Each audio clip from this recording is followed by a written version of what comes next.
Welcome to American Medicine Today. So for millions of Americans, Tucker Carlson was one of the only voices on cable news that provided a counter-narrative to the mainstream press.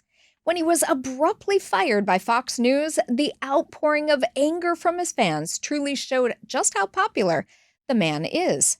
A new book offers an inside look into one of the most beloved and polarizing media figures of our time. Please welcome Chadwick Moore to the show, author of Tucker, the biography.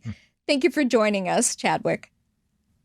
Hey, thank you for having me on. It's great to be with you. Certainly. So you were given kind of unprecedented access to Tucker for this book. Why don't you tell us about that experience? Sure. I was I was a regular guest on Tucker's show for basically the whole run of the show. And weirdly enough, I was a guest on the final episode on April 21st, which of course we didn't know would be the final episode. Right. So that's just sort of how I was familiar with Tucker in his orbit. But we started working on this book early last spring, 2022. So well before the drama, before the show was taken off. During that time, I got to spend tons of time with Tucker, stay in his home, get to know him, his family, and really, learn about his life, his history, where he comes from, what motivates him, and what's he like as a human being, and how he became what he is today. And I think that that was something. I don't think there's a lot of cable news personalities that you want to read a biography about. Certainly, there's not many I'd want to write one about. But I always knew Tucker was different. I knew there's a lot more to him than met the eye. Yeah, so I mean, what is the man like when the camera isn't rolling? I mean, I've worked with so many media people throughout the years, and they're charming and all of this on air, and then off air they're just this rotten person. So, what was Tucker actually like, the man? I would completely agree with that characterization. By the way, with a lot of people I've met in TV, and but Tucker was not like that at all. I mean, he's extremely down to earth, personable, very hilarious.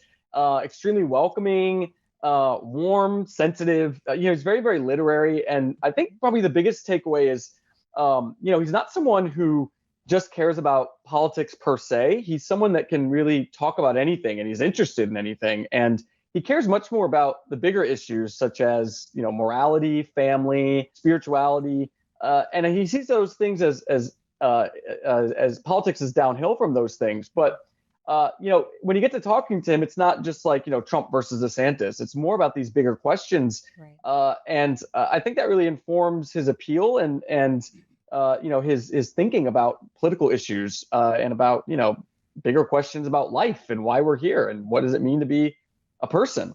You mentioned that his upbringing really had an effect on who he became. Can you elaborate a little more? Give us that insight.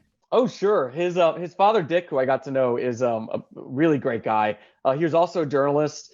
And, the reason why Tucker became a journalist was because his father was one. And Dick they're very, very similar. Tucker still describes him as his greatest mentor. They talk every day, wanting to expose corruption and hypocrisy, wanting to, get information out there.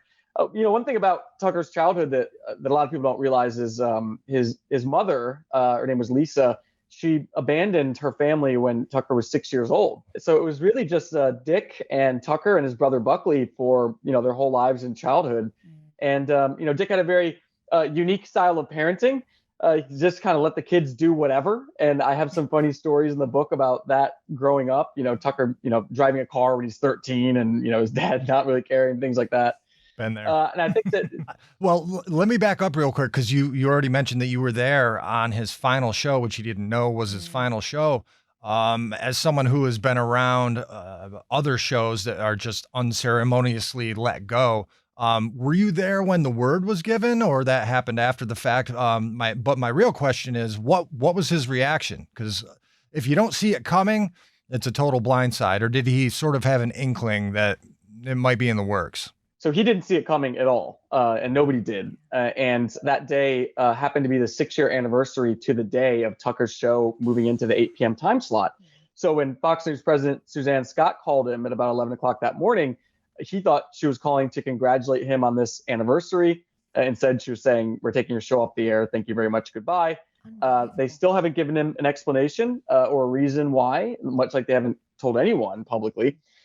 But with that said, Tucker was well prepared for this moment. He'd been let go from the other two major networks, MSNBC and CNN. But aside from that, he had a lot of mentors in his life that basically told him, one of them being Larry King, another being Roger Ailes, Bill O'Reilly, who had told him, and even his own father, who had told him basically, every job in television is a temporary job. You're totally replaceable. Don't get a big head about this. Don't think you're God just because you're on TV and you have all this power. Mm-hmm. And he really carries that with him and has carried that with him his whole life. I saw that personally being around him. I saw the lengths he goes to humble himself, and certain rituals he even has to remind himself that he's not God. I think that a lot of people working in cable TV didn't get that memo and don't understand that they're just as replaceable as Tucker. Well, Tucker's not replaceable, but the network will see you as replaceable. Right. And if they'll do it to their number one star, they'll do it to anyone. Now, Tucker has been doing this live streaming on, X, formerly known as Twitter, blah, blah, blah. I think Elon Musk said something to the effect of Tucker's live streams have brought in more viewers than the population of the United States. Can you speak on that? Is that accurate?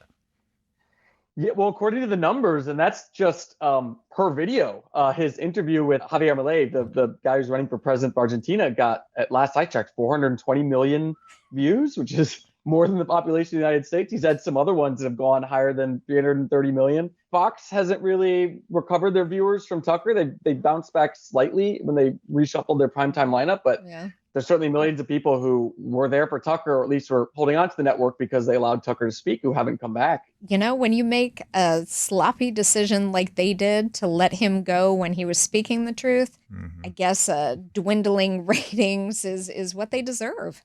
Should be expected. Yeah. So what do you see with him moving forth?